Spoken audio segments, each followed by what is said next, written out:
Who or what is every NFL team's X factor in 2024? What's going on, football fans? It's Mitch, back with another NFL video. And in this video, I'm selecting a X factor for every NFL team this 2024 NFL season. A X factor player, coach, or unit that could potentially turn the tide of this season for all 32 teams. If this player, if this coach, or if this unit perform, the team will likely have some pretty positive results.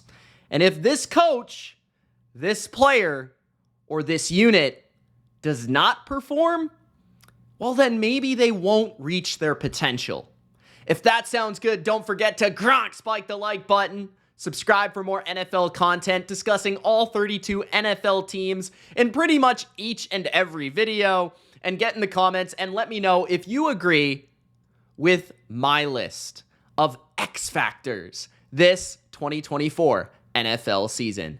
Let's go once again in alphabetical order, beginning with the Arizona Cardinals. The Arizona Cardinals X factor for me was extremely tricky. I think many would point to the rookie first-round pick, Marvin Harrison Jr. If he has a superb season this year and breaks out and really becomes an upper echelon wide receiver in year one, it could totally change the way we think about the Cardinals as a dynamic and explosive offense led by Kyler Murray, and maybe change Kyler Murray. But to me, I'm expecting at least a good season from Marvin Harrison Jr. I would be shocked if he did not at least have a good season, meaning like 1,000 yards, okay? There are two other rookies that I believe could totally change the way we think of the Cardinals, because I like the offense. I feel like the offensive line is pretty darn underrated and very solid across the board. I think they'll be able to run the ball led by James Conner. I think Kyler Murray will make his dynamic plays on the move. I think that guys like Greg Dortch, Trey McBride, Wilson, and of course Marvin Harrison Jr. will make a fair share of plays in the passing game. They potentially have a very dangerous, explosive offense. But defensively is where this team could totally surprise. And there are two rookies that play the corner position that totally have me intrigued. I'm talking about Elijah Jones out of Boston College and then Max Melton, their second-round pick this year. Max Melton, he's got the quick feet, the lateral ability. I think the profile of being a very good nickel corner potentially, but I think he's feisty enough maybe to hang on the outside. He was their second-round pick. I think he's got some man match type of abilities where he could play in a man coverage system. Then you're looking at Elijah Jones, who was a heavy press corner at Boston College, big outside physical guy that can hang and really press at the line of scrimmage.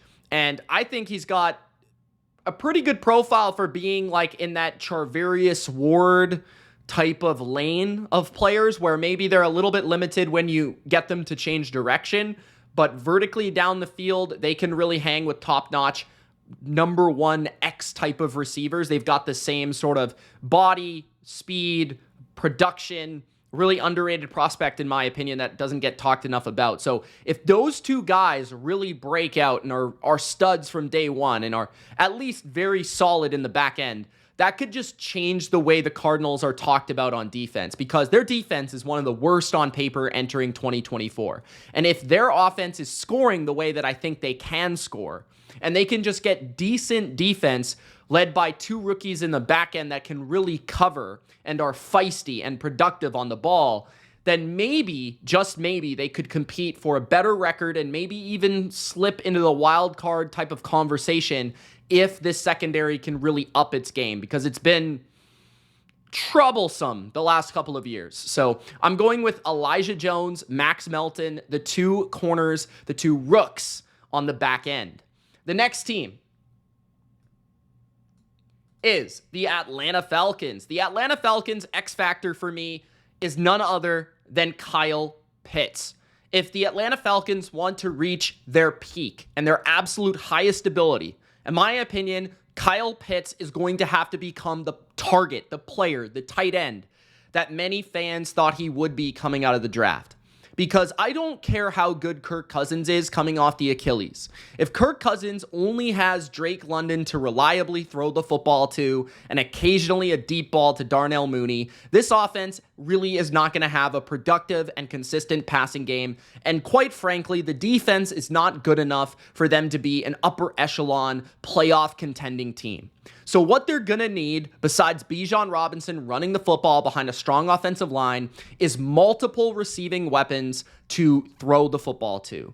And Kyle Pitts is the guy that's been all over the map. As a rookie, 1,000 yards, one of the best tight end seasons from a yardage standpoint we've ever seen. Very rare that a tight end gets 1,000 yards as a rookie. Kyle Pitts was capable of that. But since the Arthur Smith, sort of change and scheme and all that stuff, the last couple of years, it has been horrific in terms of production. Kyle Pitts has gone games where people did not know he was suited up in the lineup. He was like, you're trying to find him. Where's Kyle Pitts? Like, seriously. And this guy does have the long speed. He does have the horizontal quickness and change in direction that you would think he would become a really wicked slot target or a really interesting underneath receiver or even a screen threat or a vertical threat to stretch defenses. But he has not become any of that quite yet. And I understand he's a bit undersized in terms of physically to be a blocker, but if he could just become like a very good, maybe explosive option at tight end, a number 2 receiver behind Drake London, then man, this team could be a lot more explosive and a lot more consistent on offense. They're not going to be able to go where they want to go if Kyle Pitts is not Kyle Pitts as we thought he could be. So that is why, to me, he's the X factor of the Atlanta Falcons. Next up is the Baltimore Ravens. And the Baltimore Ravens have a couple of targets that I think are massive game changers for them and X factors for them. If Zay Flowers takes a step forward this year and becomes a true number 1 receiver, and I'm talking like a top 20, top 15 receiver in the NFL, which I think he's capable of. I do think he's capable of that. I loved Zay Flowers coming out of the draft. I thought he finished last season at a pretty darn high level. He was ripping up one of the best secondaries in the NFL last year. In my opinion, the best secondary in the NFL last year. In the AFC Championship, he was the go-to guy for Lamar Jackson. So if Zay Flowers can really become that player that's dynamic after the threat, that threatens defenses vertically with quickness, explosion, and then that rare ability to kind of separate at the third level of the defense, and then he's also making those plays, making people miss underneath in those screen passes and bubble screens and things like that he always does, then he could really elevate the entire offense. Because you're worried about Derrick Henry running the football, Lamar Jackson getting to the edge running the ball. You're worried about, of course, Mark Andrews over the middle or maybe Isaiah Likely. But if Zay Flowers could become an elite wide receiver, that's something that Lamar has never really had. He's had elite tight end play from Mark Andrews, but never elite receiver play where this guy can move from the slot to outside and do everything at a pretty high level. Zay Flowers could get there this year. The other receiver that I think is a massive X factor, so just call it the receiver position in general for Baltimore as the X factor, is Rashad Bateman. Rashad Bateman, let's say Zay Flowers does break out to be a number 1 receiver. What if Rashad Bateman finally was able to become a number 2 receiver? Right? Like, he has not been productive throughout his career. He's shown flashes, he does have talent, but he's never pieced it all together and remained healthy for an entire campaign. He's never had more than 500 yards, I don't think. So, like, for him, could he have like a 60 catch, 700, 800 yard type of season? Could he do that for this team where if teams are overcompensating to stop the run, and then they've got to deal with Zay Flowers and all that he brings to the table, and Mark Andrews is still a competent threat, because we do believe Andrews will still be good, but maybe not elite like he used to be coming off the injury, getting a little bit older, all those things. So Andrews might not be the elite target in the middle of the field. So if Flowers is doing his thing, Henry is still a darn good power running back where you've got to deal with the Raven power running game. And then you've got a number 2 target who can simply just win against one-on-one coverage on the backside of the formation. If it's singled up, he can throw it to Rashad Bateman and convert a 3rd and 7, right? Like those type of situations where we've got another guy that, okay, if they're double teaming over the top Zay Flowers, if they're putting that extra eye towards Mark Andrews, if they're selling out to stop the run and they're playing man coverage, can we have Rashad Bateman if Zay Flowers is being covered by Trent McDuffie? Can we have Rashad Bateman win his one-on-one against Josh Williams or whatever of the Chiefs? That's just like a big deal to me. It's one of those things where a wide receiver 2 is typically not a huge factor in people thinking about winning a Super Bowl or not. But trust me, the trickle-down effect is a real thing. It's a real deal. So to me, Rashad Bateman is a massive X factor for them. Next up, we've got the Buffalo Bills. The Bills, I'm just going to call it, again, the entire receiving core, okay?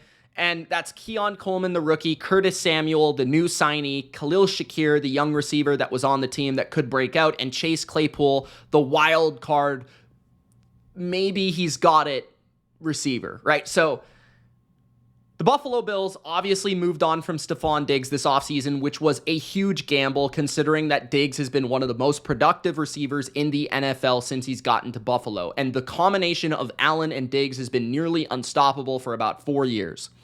Now the Bills have moved on, and they did not replace Diggs with a household name. They did not go out and sign some other equivalent to Stephon Diggs. They did not move up in the draft and grab Malik Neighbors, right? They didn't do that. What they did was they grabbed a receiver, late in the first round or early second round when they could. I believe it was the first pick of the second round, Keon Coleman out of FSU, who's a big target.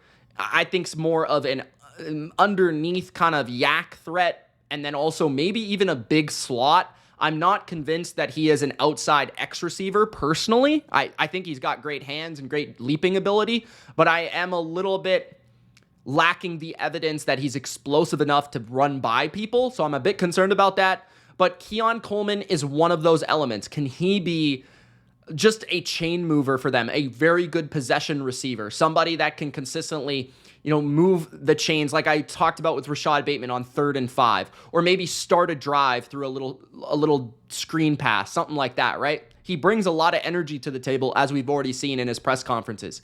Curtis Samuel has been a receiver that's always been a little bit underrated due to he's never had a great quarterback. Washington, never a great quarterback. He's been stuck in Carolina. Really, very briefly, he played with Cam Newton at a high level. But other than that, it was like, Curtis Samuel, he's been known as a wide receiver 2, wide receiver 3, and has never really had great quarterback play or great offense to really work with. But now in Buffalo, maybe he could be an explosive threat. We know he can really run. He's a dangerous guy that can play in the backfield, in the slot. He can also play, I think, the Z position on the outside where you can move him around, get him in motion, do a lot of different things with him.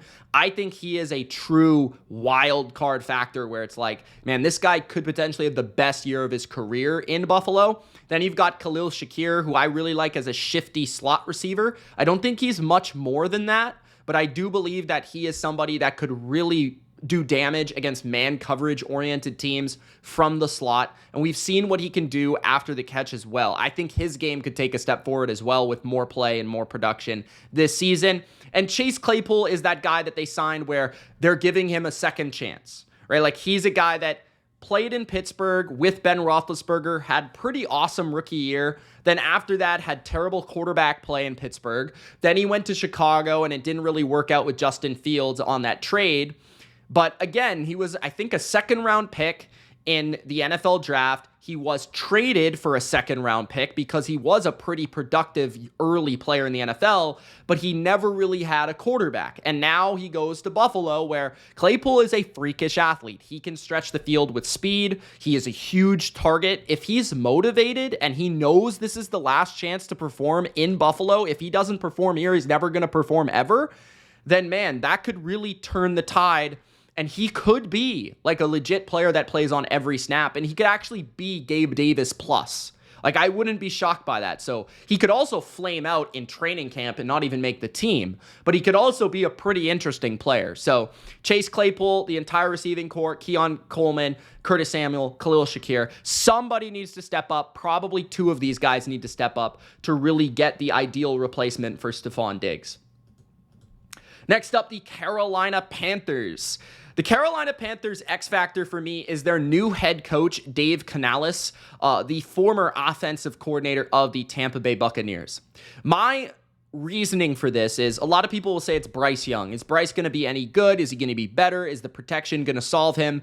But to me, the Panthers need a culture changer. The Panthers need a different vibe, a different energy. They need a certified baller at head coach. They do not have it. They haven't had it for quite some time, since maybe the early days and the peak of Ron Rivera. Since then, it's been downhill, okay? It's been a while since the Panthers have had a direction and a coach that their players respect and somebody that sees, the vision of success, can put the pieces together, can provide a strong culture where players want to play for this coach. Everybody knows what their identity is. All those sort of things. And I do think Canales brings great energy as a younger coach to the table. I really like him as an overall speaker. And I do think that that young vibe might be a little bit different. I think he's a decent offensive-minded coach, but I'm not convinced he is a fantastic one. But I will say that I do think that his presence is going to be key. Does it work or does it not? And I think ultimately that might not be determined in 2024 because they're still lacking quite a bit of talent. But at the same time, if they are a team that is convinced that this is their coach, that this is the guy, that this is a new era and things are different, then players will buy in and effort will be stronger and better than ever. And that is a big deal in the NFL, in all sports, in pro sports. So Dave Canales is my X factor for the Panthers.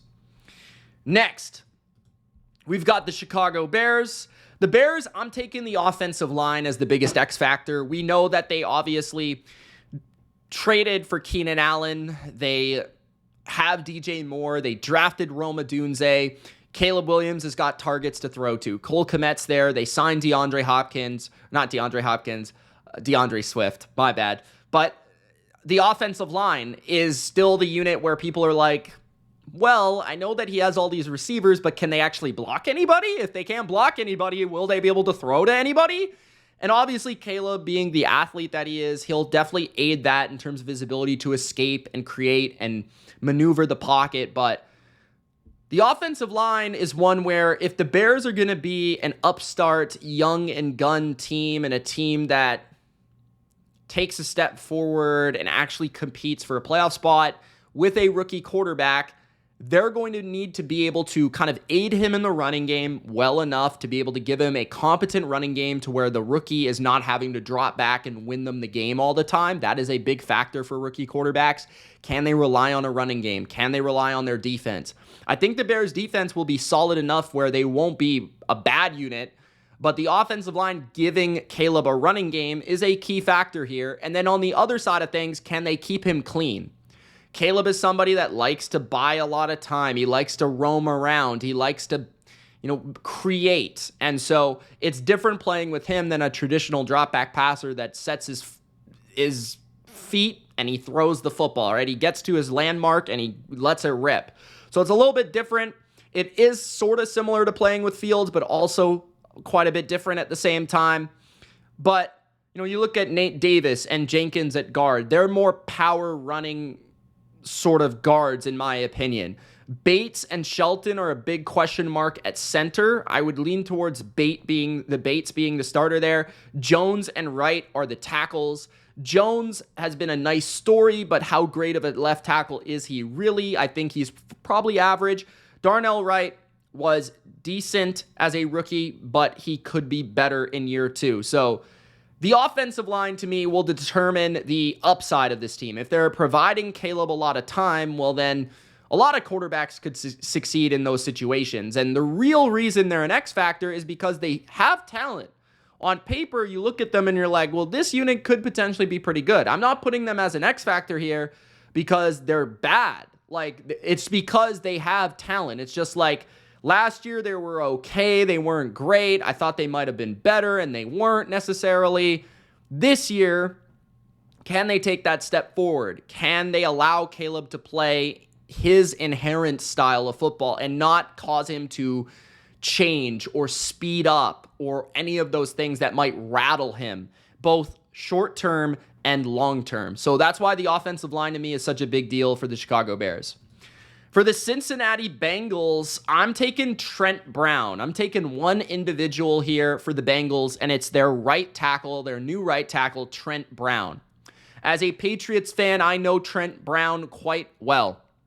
When he is on his game and when he is motivated, few tackles in the NFL are as good as Trent Brown. But the problem with Trent Brown is often, can he stay on the field?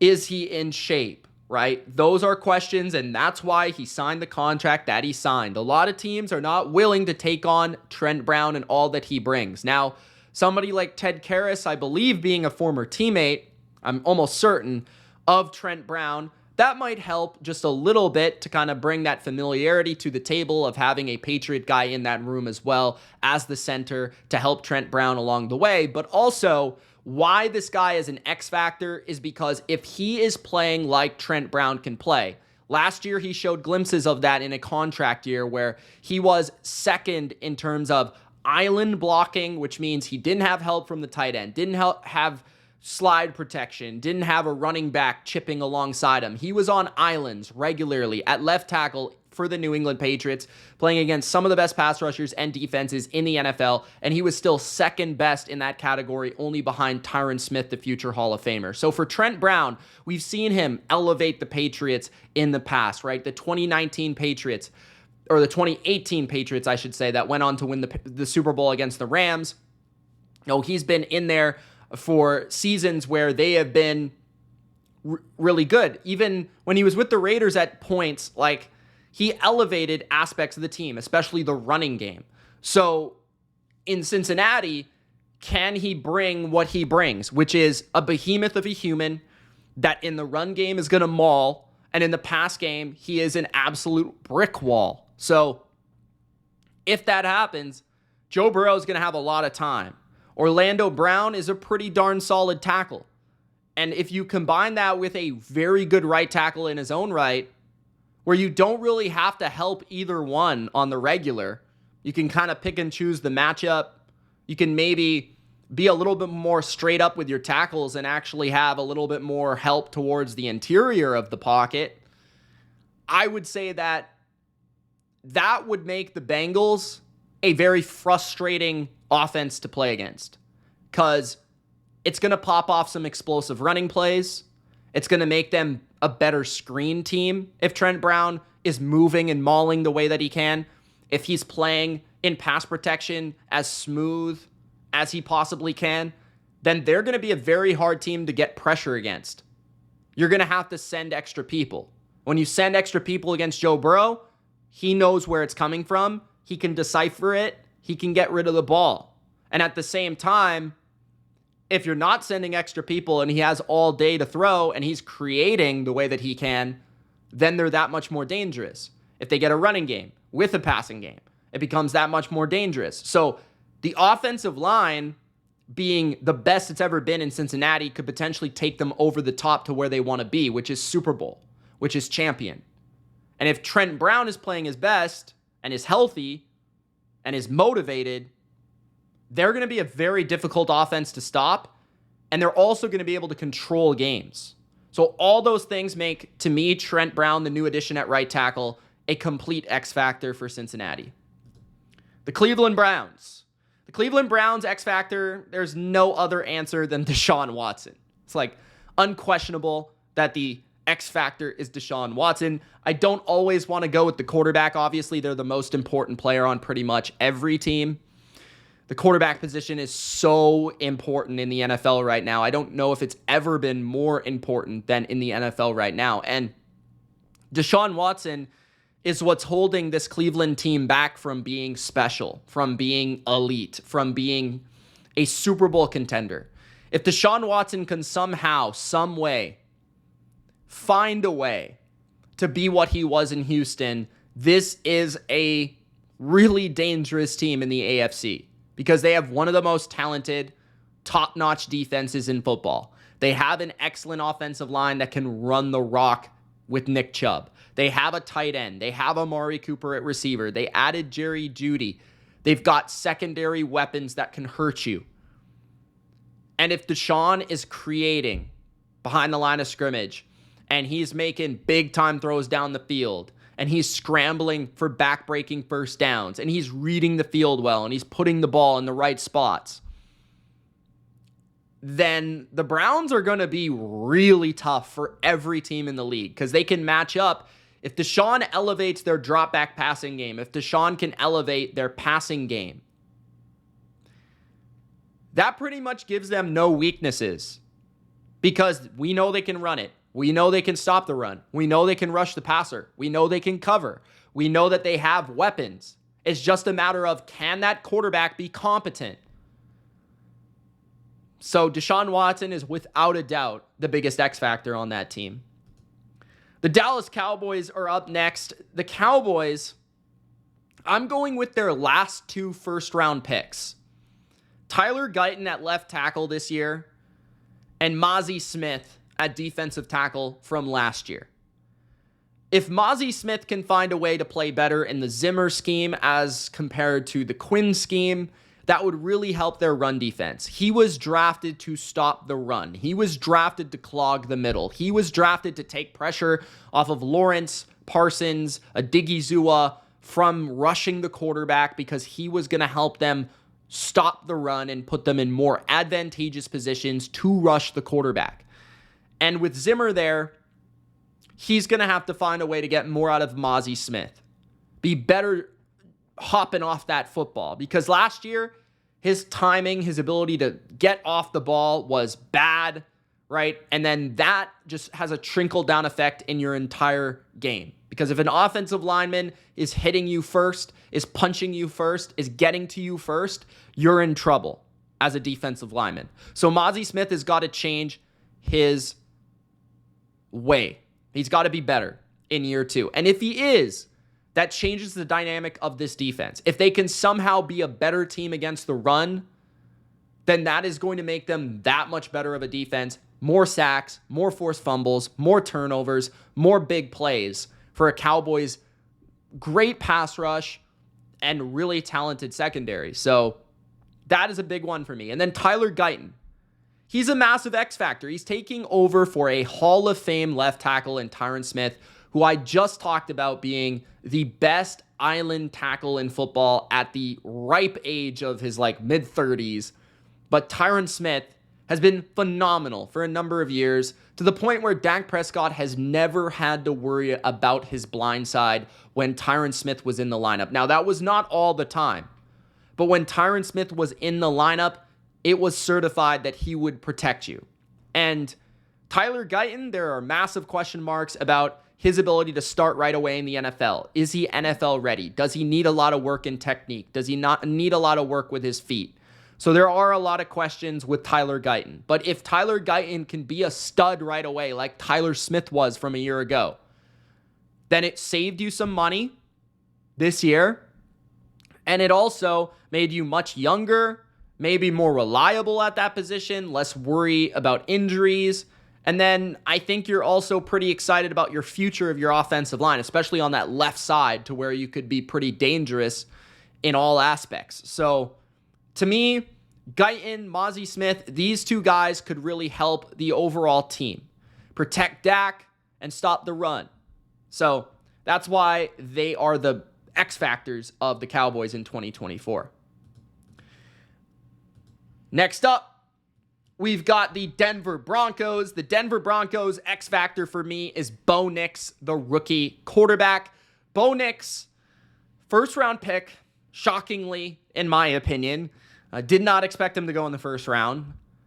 But if the Denver Broncos are going to be better than I expect, they're going to have Bo Nix playing, and they're going to have Bo Nix playing well. Because I look at this team, and this team is not that talented. I think they've got a decent offensive line. I think they've got a decent defensive line. A couple pieces, one at receiver, a corner, but not a lot to really get excited about.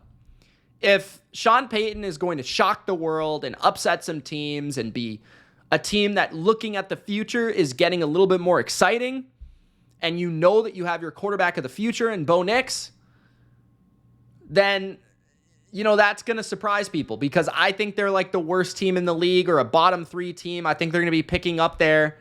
That's the only way. If Bo Nix is not any good, they're not going to be a team that's picking outside of the top 5 in the NFL draft. If you're having to play Zach Wilson, if you're having to play Jared Stidham, you're probably not going to be a great football team in the year 2024. So it all comes down to Bo Nix, his readiness, his ability to pick up this offense and be able to deliver for Sean Payton. With his physical ability, can his mind, older prospect, will he be able to right away at the NFL level execute like he did at Oregon? Big question, but that's why he's a huge X factor for me. All right. Next up, we've got the Detroit Lions. The Detroit Lions X factor is Jameson Williams, because the Detroit Lions desperately need a big play wide receiver. They have Sam Laporta at tight end, who can work the middle of the field and do damage after the catch. They've got Jahmyr Gibbs on some screen passes and some option routes out of the backfield. They've got a strong running game with Gibbs and Montgomery and a great offensive line. They have Amon-Ra St. Brown, one of the best, if not the best, pure slot receiver in football. But all these things are underneath. They're a slow, deliberate style of offense. It's not explosive.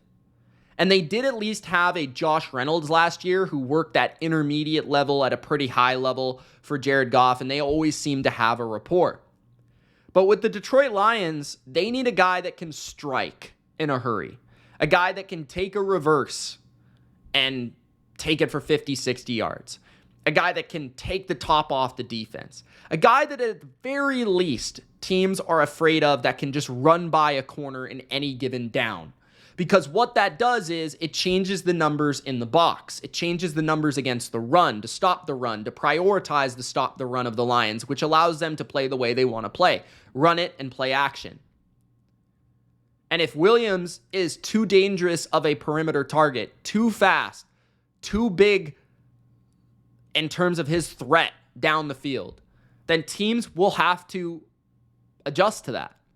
If he is consistently making 3 or 4 catches a game for 80, 90 yards, and he is breaking out as a player the way that we thought he might, with that speed, that's an element that the Lions did not have last year that could make them a Super Bowl team.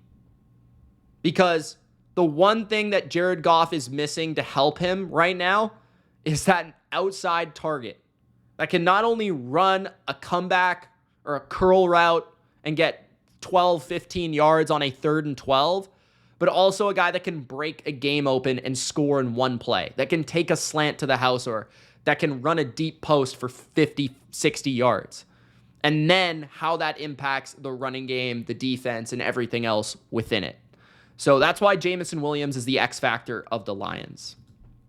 The Green Bay Packers X factor this year is Eric Stokes. This is a little bit of an off-the-wall selection, but Eric Stokes was a first-round pick a few years ago. He has not exactly panned out yet. He has not been the player that many expected, and that's mostly due to his health. He has not been able to consistently stay on the field. The small glimpses we've seen from Eric Stokes, he's been pretty good at times, especially I thought in his rookie season. But the reason I say he's an X factor is because we know the offense is going to score, right? I don't exactly know which receiver is going to score on a given play or who's going to get the football. I do know they're going to run the ball well with Josh Jacobs and one of the better offensive lines and running schemes in the league. I do know that Jordan Love is going to be pretty awesome in his second year as a starter. And I do figure that one of these receivers is going to break out. So I'm not too worried about the offense, right? What I'm worried about is the depth of the secondary. I'm worried about that Alexander could get hurt at any moment. I'm worried about that if Alexander's playing, that the other team could simply just pick on cornerback number 2 if Eric Stokes isn't playing well or if Eric Stokes is not there. Because last year, I watched a lot of Packers games where their depth of their secondary was absolutely crucifying them. They couldn't stop wide receiver 2s, wide receiver 3s. And even with a talented front seven, it's easy to just pick on your matchups at this NFL level, especially with an elite offense on the other side or a great quarterback or a very good coordinator. If you're playing Kyle Shanahan in a playoff game, it's just too difficult to not have a solid CB2. Right? If you have to cover Brandon Ayuk and Deebo Samuel and Ricky Pearsall and George Kittle and Christian McCaffrey, I mean, you need a CB2 at the very least, right? So to me, like, the potential of this team and the defense and the new scheme that it's in, it'll be determined by how well does that back end play and can they figure out who their cornerback 2 is. Because Alexander, at his best, is an awesome player, and he can hang with the best of the best receivers. But if they don't have a competent cornerback number 2 who could just be picked on all the time, then they're in trouble against the Lions. They're in trouble against the Niners. They're in trouble against the Eagles or the Cowboys. So that changes the way that you think about the Packers. So for me, Eric Stokes as the CB2 on Green Bay is a huge X factor. The Houston Texans X factor of 2024 is the entire secondary. First of all, the secondary was injured quite often last year, as well as the offensive line. This was the most injured team in the NFL last year, which many people do not actually know. But in the secondary, they had 9 games missed from their starting safety duo of Jimmy Ward and Jalen Petrie. They missed 6 games from their number 1 corner, Derek Stingley. They missed 10 games from their slot corner, Desmond King. And now they've made some adjustments. They've signed some depth in Jeff Okudah, CJ Henderson, both former first-round picks. They signed Miles Bryant, a very reliable nickel corner, formerly of the Patriots. They drafted Lassiter, a probable nickel/outside bigger corner out of the draft. Bullock at safety, who's more of a ball-hawking safety. They still have depth at safety like Eric Murray, MJ Stewart, Lonnie Johnson, all guys that are veterans that have played a lot of snaps in the NFL in rotation roles. But you look at the secondary, and the reason I say it's the X factor is if the Texans are going to be as good as we think they can be, if they're going to reach their maximum potential, if they're going to upset teams like Kansas City, upset teams like Cincinnati, well, what do those teams do? They throw the football. They've got great quarterbacks, and yeah, the Texans have a good pass rush, but we've seen these great quarterbacks be able to negate a great pass rush, rather by their ability to escape or their ability to have protection, get rid of the football quick, have a great game plan for those things. But if a secondary is holding up, there's only so much you can do to escape Danielle Hunter and Will Anderson. They're eventually going to get there. So if this secondary for the Texans is able to go toe-to-toe with Jamar Chase, T. Higgins, and those boys in Cincinnati, if they're able to go and shut down the Bills, if they're able to go and shut down the Dolphins, if they're able to go and shut down the Chiefs and slow them down and have the right matchups for those receivers, then they'll be capable of going to the Super Bowl and maybe winning the Super Bowl. Because against the top teams in the league, they've got great offenses. They've got great passing games. They've got weapons. And you're going to have to be able to stop them and slow them down. So to me, Stingley could be a true number 1 corner in a big way this year. Desmond King has been a reliable slot corner for a number of years in the NFL. Can they find that number 2 perimeter guy, whether it be Okudah, Henderson, maybe Lassiter, right? Nickel corner, the depth there with Miles Bryant is promising. And then the depth of the secondary at safety is also pretty interesting too. Ward and Petrie, though, if healthy, could be a pretty interesting safety duo, both in the run and the pass game, and the dimension that they bring in terms of their versatility. So if the Texans are going to go where they want to go, the secondary is going to have to be able to go toe-to-toe with the best teams. Next, the Indianapolis Colts. The Colts' X factor for me is their quarterback, Anthony Richardson. Not much has to be said here. I didn't list him as the breakout player, which was a little bit controversial in that video. The only reason is I thought it was a little too obvious, on top of the fact that I wanted to go with something a little bit different. But when it comes to the X factor, there's no question that Anthony Richardson is absolutely the X factor of this team in a lot of different ways.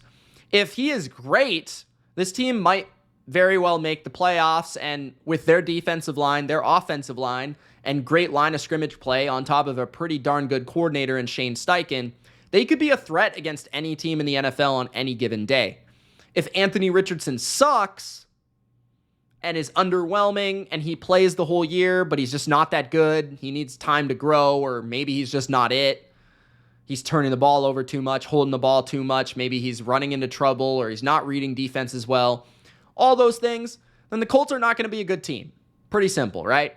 And if he's injured on and off the field, can't quite always go, dealing with some concussions again, like things like that, well, then they're probably going to be an inconsistent team that they show flashes, but they're not, like, Richardson's good, but he's just not on the field all the time. So his availability is an X factor. His ability is an X factor. And there's a wide range of outcomes because of the profile of the prospect. He could be gifted. He could be special. He's big. He's fast. He's got a great arm. He can move. He seems fairly smart in the pocket. But at the same time, how much have we really seen from him? How accurate is he? Maybe he holds on the ball too long. Like, things with Richardson where maybe he's just not consistent enough. He doesn't read things well enough. He doesn't go in the right places with the football. So Richardson is just a complete wild card, which makes him a massive X factor. Next, the Jacksonville Jags. Jacksonville's X factor to me is the offensive line.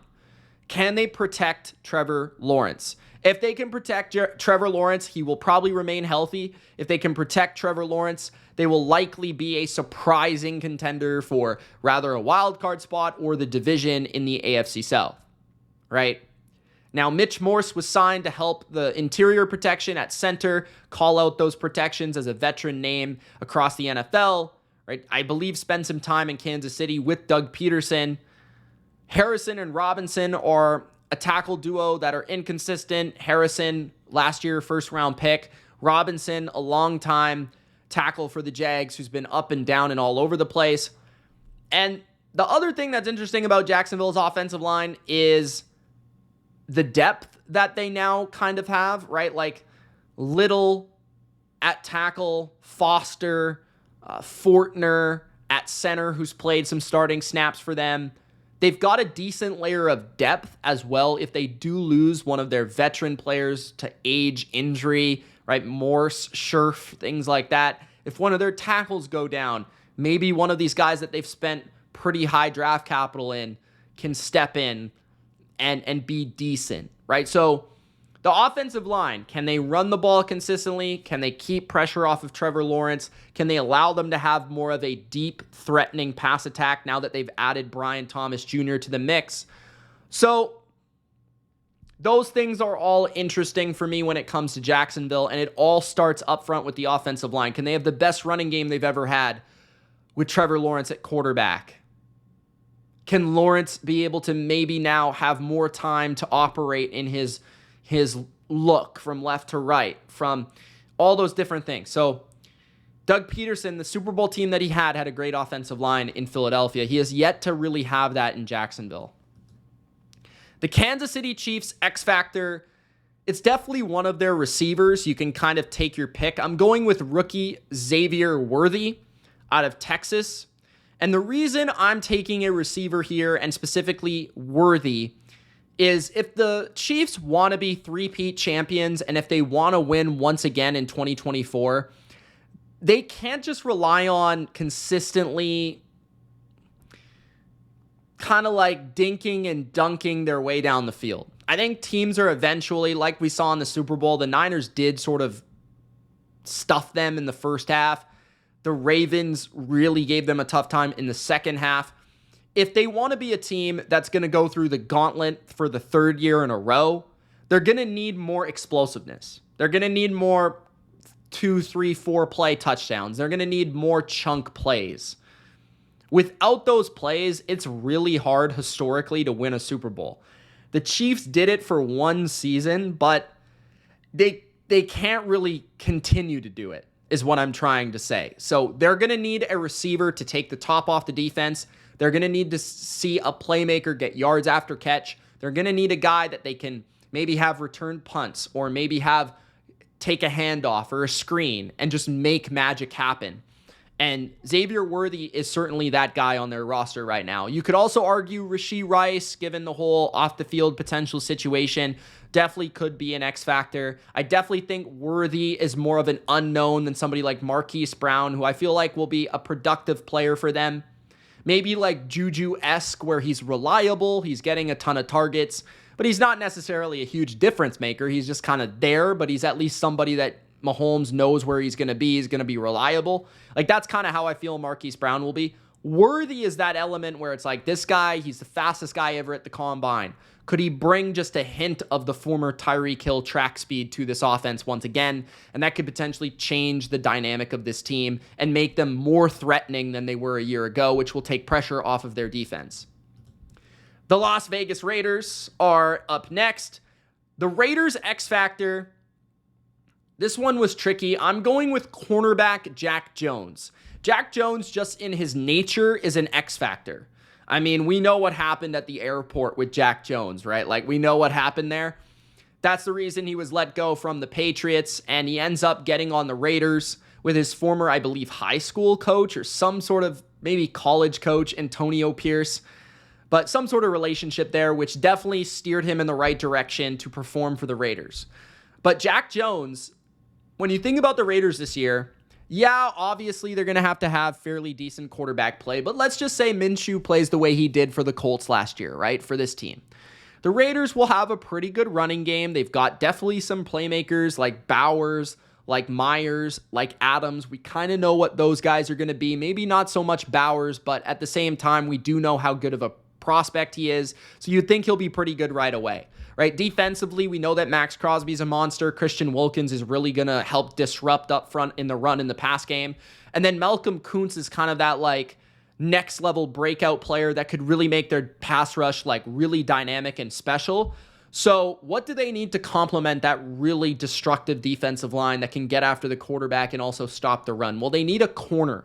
And they need a corner on the perimeter that can go toe-to-toe with a lot of the best receivers and can also make a lot of plays.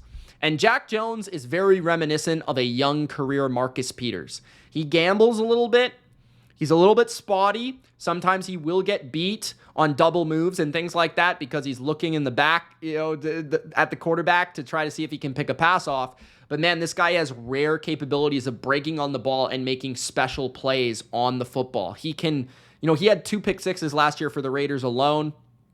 He had a pick six on Aaron Rodgers in his rookie season. This guy's only been in the NFL for a couple of years, but he's already shown a high level of football instincts. And if he can bring that to a defense that's going to have a pretty awesome defensive line, then that could partner with being a more dangerous and game-changing defense, which will also lessen up the pressure of the offense having to produce 24 to 27 to 30 points a game, right?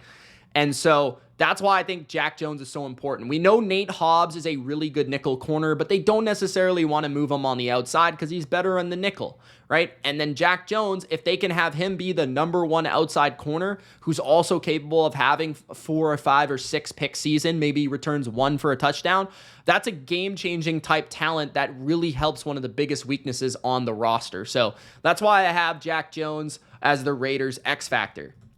The Los Angeles Chargers X factor for me is their wide receiver position. Specifically, the duo of Quentin Johnston, their first-round pick last year, and Ladd McConkey, their second-round pick this year. They moved on from Keenan Allen. They moved on from Mike Williams. When you think of those kind of profiles, Ladd McConkey is projected to be a slot receiver more so than a perimeter receiver, although I thought his tape showed that he could probably play outside if need be. He's got speed. He can go and stress a defense vertically because of his explosion off the line, but he is a wicked route runner. He's got great detail and great change of direction, just very little wasted movement in his game. I think he could be a chain mover. I think he could be a third down target extraordinaire in the NFL.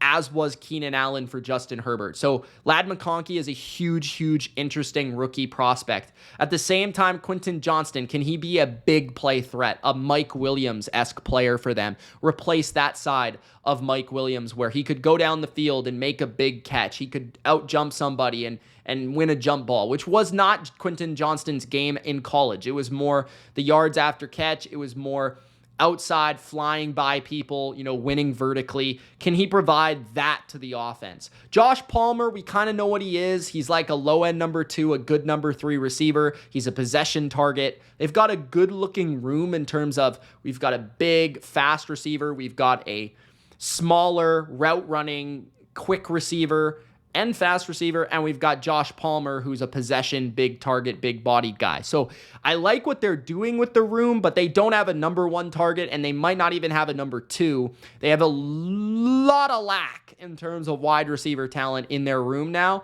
that they've transferred to Harbaugh and Greg Roman and things. Obviously, they're going to want to run the ball, things like that. But if they want to get where they want to go, if they want to be as dangerous as they could possibly be, if they want to compete in the AFC in year 1, then they're going to need 1 or 2 of these receivers to really step up in a big way. So that's why I have the Chargers here with Ladd McConkey, Quentin Johnston, and their receiving core. The Los Angeles Rams are up next. The Rams' X factor to me is Cooper Kupp. Cooper Kupp is the X factor for the Rams because he did not look like Cooper Kupp last year. He was injured. He was beat up. He could not really get his feet underneath him last year, and he's been a bit beat up and missing games the last 2 seasons. If the Rams are going to be a contender in the NFC, they're going to need an elite offense because I do think their defense is a bit dicey in some ways. I think they've got some young talent. I think they have improved their secondary, but they certainly don't have an Aaron Donald anymore, and that is a massive game changer. So if they're going to be an NFC contender, like many people think they could be, Stafford's going to have to be on his game. Puka's going to have to repeat year 1. Of course, Williams is going to have to do his thing running the football. Sean McVay is there coaching this whole thing and putting it together. But if they want to be that contender, they almost need to be a team that features 2 number 1 receivers. They need to have that Randy Moss, Chris Carter, Reggie Wayne, Marvin Harrison type of vibe where it's like, we've got a number 1 who's just coming into like his peak where it's like, the passing of the torch, but we've also got like a long time, really reliable, awesome player that used to be phenomenal in Cooper Kupp, right? So like that's how I view this team where if Kupp could really be what he was a couple years ago, not even 2021, but just like a top 20, top 15 receiver in the league where he's still really good and you have to like be aware of him at all times. If that is what he is this year, complemented by what Puka was last year, then this team changes. They could be the best offense in the league, just simply based on they've got 2 guys that you have to double all the time, and you can't do that, right? And then they've got a really good running game, a pretty good offensive line, and an awesome quarterback ripping the football and always picking on those certain matchups. And you're going to have to decide who to take on. So for me, yeah, the defense is certainly going to need some guys to step up, right? The pass rushers, the young guys, especially Jared Verse, those guys. But if the Rams are really going to be a good team this year, like a really good team, they need their offense to be borderline unstoppable. And they need Cooper Kupp to come through. So that's why he is the X factor of this team. The Miami Dolphins. Offensive line is certainly their X factor. Teron Armstead, Isaiah Wynn, Brewer, Robert Jones, Austin Jackson, their starting offensive line, along with Patrick Paul, their second-round pick, who will likely have to play a couple games for Teron Armstead when he undoubtedly gets injured for a few. And Kendall Lamb, who did play a little bit for the Dolphins last year, is their backup right tackle. Specifically, the interior line. Now, Austin Jackson's not my favorite right tackle in the league, but we know what Armstead is when he's in. He's a darn good left tackle. But the Brewer, Robert Jones, and Isaiah Wynn combination at left to right guard is like one of the worst combinations in football on the interior. And when you talk about the Miami Dolphins, you do need to be able to remember they had Robert Hunt and they had Connor Williams last year. Like, this is what has drastically changed Tua's production, the ability to be protected up the middle of the pocket, teams often try to get in his lap, get in his face, try to disrupt him. He's a smaller guy, right? So if pressure is coming right at him consistently, that's going to derail their entire offense, and that's going to change the explosiveness, and that's going to make them a more quick pass-based, more run-oriented team. And then when you talk about the run game, Wynn, Brewer, those guys are pretty good athletes in terms of the run game, but can they consistently provide a push and a power element? Because a lot of their running game has been very side-to-side, very finesse, very zone-oriented. Can they get any more push and power in those short yardage situations and also just bring a different element? But to me, it's all about protecting Tua. It's about making him comfortable. When he's comfortable, he's on time, he's in rhythm, he's accurate.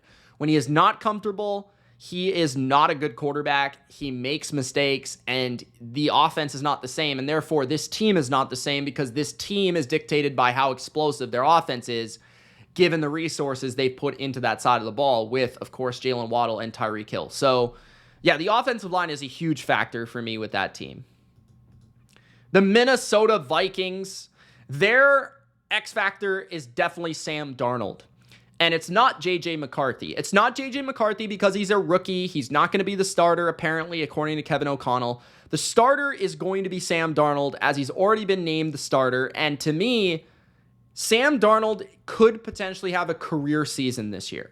It's very possible. He's never been set up in a situation to where he could play with an offensive line this solid, with a receiver like Justin Jefferson, with a number 2 receiver like Jordan Addison, with a tight end like TJ Hawkinson, with a reliable running game from Aaron Jones, playing in a dome, all those things. The media pressure that doesn't exist in Minnesota compared to New York, right? And he just learned from Kyle Shanahan, sat behind Brock Purdy, took everything in, was a part of the best offense in the league.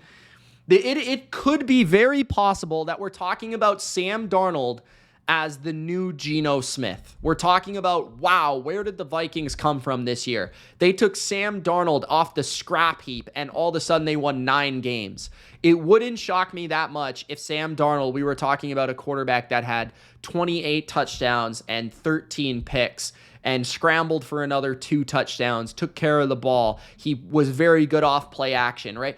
Darnold is really athletic. Darnold has a good arm. Darnold has got quick feet in the pocket. Darnold can make some plays. It's a matter of putting him in the right offense and surrounding him with pieces. And to me, he could be that quarterback that's a veteran that got picked up by a team that could potentially go off in a way that we've never seen. It could make them playoff relevant. So that's why he's a huge X factor. He could change the entire conference.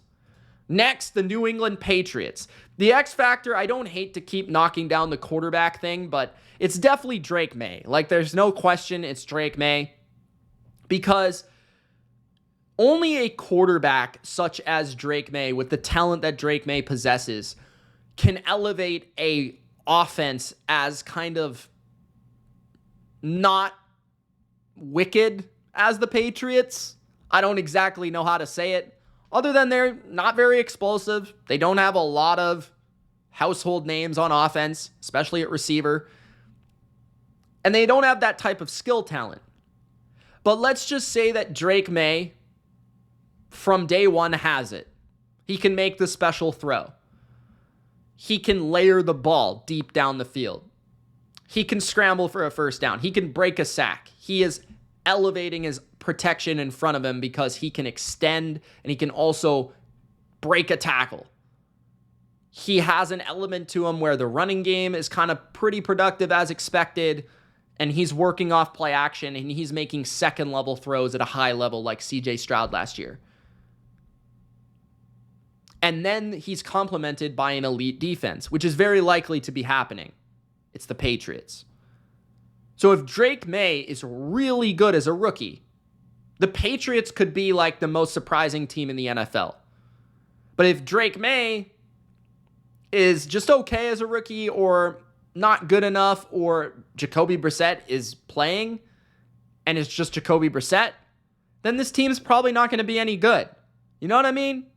The only way the Patriots truly pierce the NFL zeitgeist, right? The only way they get into the brains of other individuals that are not Patriots fans this year is if Drake May himself forces his team into the conversation because of how talented he is as a rookie. And he makes Demario Douglas better, and he makes Kendrick Bourne better, and he makes Javon Baker better, and he makes all these guys better than we've previously seen them. Hunter Henry becomes all of a sudden good again, right? Like, could that not happen? It's possible. So that's why he is the X factor.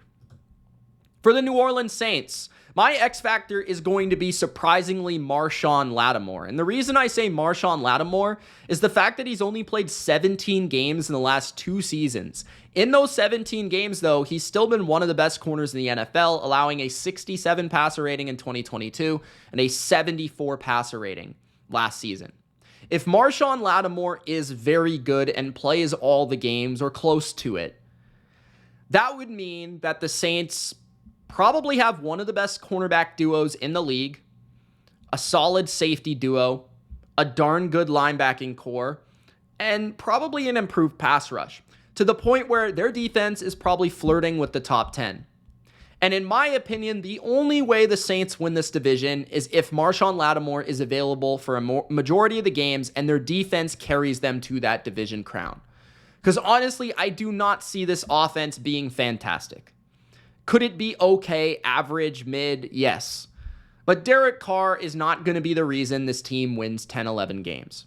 The reason this team would win 10-11 games is because they have stifling coverage, they can stop the run, and they're very dynamic with their calls and their blitzes and their opportunistic nature on defense. And they hang in every game because their defense is well-schooled and it can cover. And so Marshawn Lattimore is the sticking point. If he can be Marshawn Lattimore, along with Adebo and others, this team could be pretty hard to score on, which would make them relevant for the division. The New York Giants' X factor is Malik Neighbors. The Giants have desperately needed a go-to target in this offense since losing Odell Beckham Jr. And if Malik Neighbors can be a go-to target that sets everybody else up for success, he can make everybody around him better. He can make Brian Daboll's game plans more clear. Crystal clear to the point that he has a player that he can feature in every game. Malik Neighbors, right? Yards after catch target, downfield target, slot, outside, doesn't matter, right? Get the ball to Malik Neighbors. Brian Daboll becomes a more consistent play caller because he has somebody to get the ball to.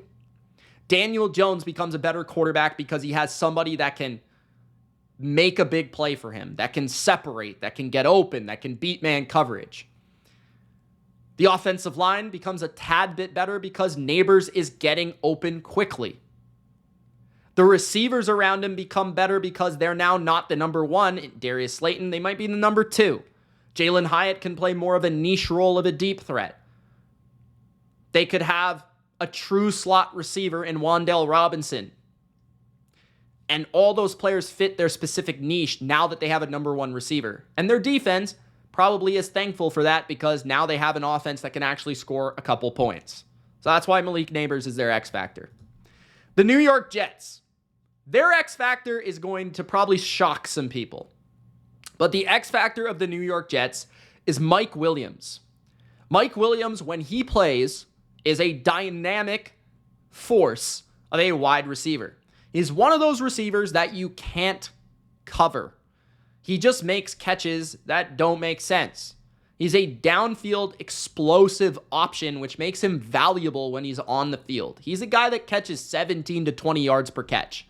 He's not going to have 15 catches in a game for 122 yards, right? Like, he is 5 catches for 110 yards, something like that, right? So to me, Mike Williams opens up this entire offense. It makes their vertical passing game with Aaron Rodgers that much more interesting. It makes their red zone offense that much more difficult to defend. It makes Aaron Rodgers a way better quarterback because now he can play that backyard audible at the line of scrimmage. I have a matchup. I can throw this back shoulder on 3rd and 8 to Mike Williams and we can get the first down. I can start a drive with a quick slant to Mike Williams. I can just run an 8-yard stop route and just get this drive started, right? Like 3rd and 10, they're double teaming Garrett Wilson. I don't have a number 2 receiver. Oh, wait, I have Mike Williams. He's going to win this one-on-one on a deep in-breaker or something like that. So Mike Williams changes the dynamic of the Jets offense. Because if it's just Garrett Wilson and Mike Williams is injured or he's not the same player, then they're really easy to defend in the passing game. What you got to deal with Tyler Conklin and Alan Lazard, right? And then if they're not a productive offense, I don't care how good your defense is. And then when you think about their offense, well, their offense is not led by a fantastic play caller or scheme guy, right? Hackett is not going to be the reason this team goes to the Super Bowl or wins a playoff game. The talent is going to have to be responsible for that. The O-line, I think, is going to be improved. But, you need a number 2 target. You need a guy that can take pressure off Garrett Wilson. You need a guy that can help Aaron Rodgers in those key areas like 3rd down, like red zone. And that's what Mike Williams does. And he also brings explosiveness. So for all those reasons, he is the X factor for the Jets. For the Philadelphia Eagles, their X factor is their rookie defensive backs. Quinyon Mitchell, the cornerback first-round pick, who I thought slid far too far in the draft. Quinyon could be an X factor because he could immediately be a CB1 in the NFL, kind of like how Christian Gonzalez was last year. I think he has that type of talent where he's got the mirror match skills, he's got press coverage ability, he's got strong, length to him, but also wicked speed. He can hang with legit number 1 perimeter receivers, even at the NFL level, in my opinion, which changes how Darius Slay might be able to play as a CB2, which changes the pass rush, which changes how you can, maybe blitz and take some chances if you're Vic Fangio. And Fangio can be more creative now that he has a cornerback number 1 on his side. At the same time, Cooper DeJean could be a massive playmaker in the middle of the defense, whether it be nickelback or maybe a safety.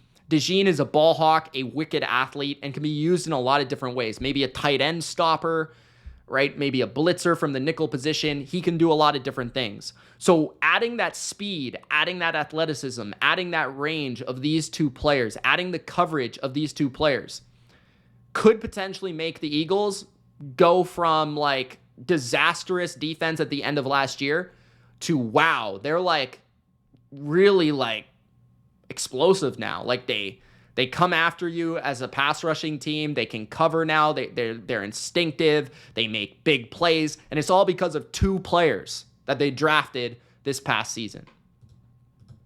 The Pittsburgh Steelers, my X factor for them is Arthur Smith. A lot of people will say it's Russell Wilson or Justin Fields returning kicks on Madden, but it's actually Arthur Smith. Arthur Smith is the difference between Russell Wilson getting closer to what he was in Seattle and not. Because Russell Wilson, without any help, is not simply going to wake up and become Seattle Seahawk Russell Wilson. And Justin Fields, if he ever does play, is not going to become competent without great coaching. And to me, Arthur Smith is the type of coach in terms of his philosophy, his scheme that fits the Steelers perfectly. He's a great run play caller. He's a great schemer of the run game. They've got a big athletic offensive line that can move people around. And I would not be shocked if the Steelers were one of the best running teams in football. On top of that, he could really help Russell Wilson in terms of simplified passing, concepts, kind of like how Marcus Mariota and Desmond Ridder were running the offense, but just a better talent at the position, a smarter guy, a more experienced quarterback. And then Wilson can add that athletic flavor on top of what Arthur Smith simplifies for the play action, the explosive passing game.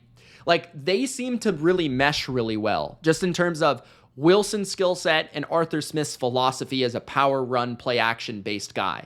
Ryan Tannehill in Tennessee, right? So I could see that really working in a way that Wilson and Sean Payton was more about precision, right? Timing, accuracy, rhythm, having a quarterback kind of do his own thing and feel for this offense and things like that, like Drew Brees. That there's a reason that Peyton and Brady wanted to team up in Miami because they see the game the same way. Wilson is not the same way as Brady or Brees. It's far different, right? So To me, like Arthur Smith could be the guy that could actually make, wow, Russell Wilson's actually playing well for the Steelers this year. Or wow, the Steelers really run the ball well, and that complements their philosophy, their team, their defense, all of it, and could make them a really dangerous AFC team. Next, the San Francisco 49ers. My X factor is a guy that didn't play last year at the end of the season, Talanoa Hufanga, the safety, former Pro Bowler from 2022, and was really becoming like a massive star in 2022 and was an excellent player for them. He was missed late last year against the run, and he was really missed in terms of his explosiveness, his energy, his vibe. Like, Hufanga is one of those safeties that is fearless. He just runs around with his just hair on fire and is just smacking people everywhere. And he's flying around blitzing. He's in the box making tackles. He fills the run gap really well from the safety position. He is that player that the Niners desperately missed, right? Think of those explosive runs that happened against Detroit, Green Bay. If Hufanga's on the field, those don't happen. Like, he's going to make that tackle. He's going to make that play. You're not playing old man Logan Ryan anymore. Or if Hufanga's on the field in the Super Bowl, it probably lessens the impact of losing a Dre Greenlaw.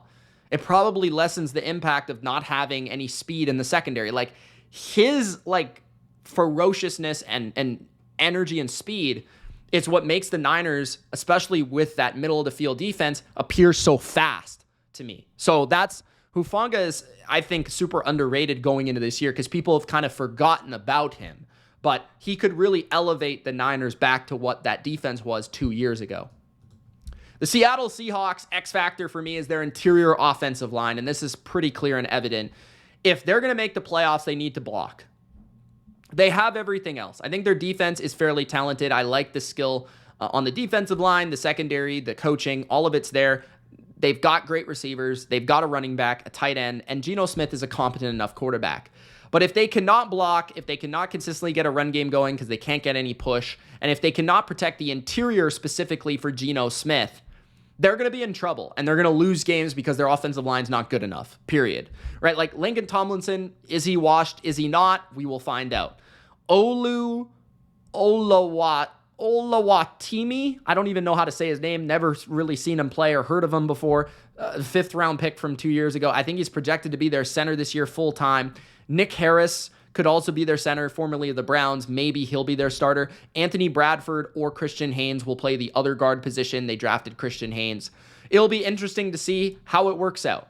But if this interior is not able to consistently protect for Geno Smith on those 3rd down and 7s, if they're not consistently able to get those 3rd down and 2s with Kenneth Walker running the football, if they're not able to protect long enough on early downs for Geno to get those explosive passes downfield the way that this offense coming from the Washington Huskies wants to run, then they're going to be in trouble. They're not going to be a good team. So to me, this is a huge X factor. If they can just be okay and not like a clear Achilles heel, this team should be right there for the playoffs. So yeah, interior offensive line. The Tampa Bay Buccaneers are next up. The Bucs' biggest X factor for me is their center, their rookie center, 1st round pick out of Duke, Graham Barton. And the reason he is their X factor is because the Tampa Bay Buccaneers have literally been the worst rushing team in the NFL the last 2 seasons. They have finished 32nd in yards per attempt the last 2 seasons. The last time they were a good rushing team was 2021, which was Leonard Fournette's final last hurrah. Had a very good year for Tampa Bay that season. And Tom Brady's kind of MVP-esque type of season where they were a very unstoppable offense, arguably the best offense in the NFL that year, but they could actually run and throw the ball. And a lot of that had to do with Ryan Jensen and his ability at center and his ability to play powerful and his ability to open up lanes in the middle. Now, since then, the Bucs have definitely changed their scheme to more of a zone scheme, more of a McVay style. Both coordinators formerly were with Seattle or Los Angeles, had some Sean McVay inspiration there. Now, Barton is super athletic.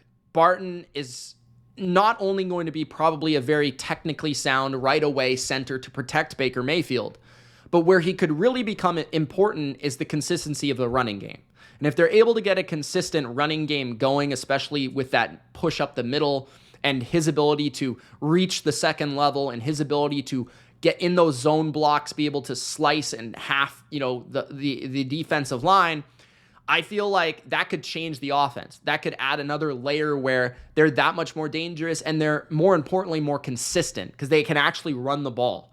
So Graham Barton, to me, is the wild card of the Bucs, just taking that next step with their offense. The Tennessee Titans X Factor is Will Levis. Will Levis is probably one of the biggest wild cards in the NFL. Nobody really knows how good this kid is going to be. He's got physical talent. He's got a wicked arm. He's tough. He's got a good frame. And he seems to have the bravado and kind of like the passion and the energy that makes you believe he can be good at the NFL level. But if he's not consistently reading the defense well enough, making too many mistakes, and just a little bit too erratic, this team is not going to be any good.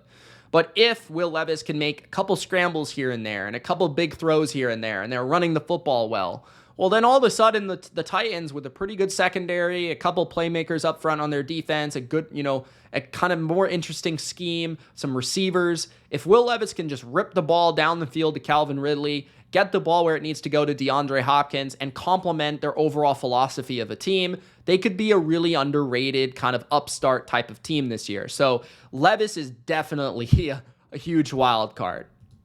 And then the X factor of the Commanders, last but certainly not least, is Dan Quinn and Cliff Kingsbury, the new coaching staff. Cliff Kingsbury is extremely important for the development of Jaden Daniels. What does he do with Jaden Daniels? How does he use him as an athlete? How does he protect him with this offensive line that was crummy last year? How does he get that next level out of Jahan Dotson? How does he use a new asset like Austin Eckler out of the backfield? Are they able to run the ball? Are they able to consistently move the ball? And does, Jaden Daniels show progress with each and every week? That's why Cliff is important. And also installing that confidence in an offense, which I think he is very good at that type of thing. Now, with Dan Quinn, it's can he elevate a kind of lackluster defense? Can he make them better through scheme and coaching and fundamentals? Can he actually take this franchise and install a culture and a belief and a kind of vision for what the future is going to be? So, yeah, the coaching staff, certainly, this is not the most talented roster, but if they can get good coaching and they can at least show that these things are going in the right direction, that is going to really help them in 2024. So, those are the X factors for every NFL team for 2024. If you enjoyed, Gronk, spike the like button. Thanks for watching, and we'll see you in the next video. Subscribe. Peace.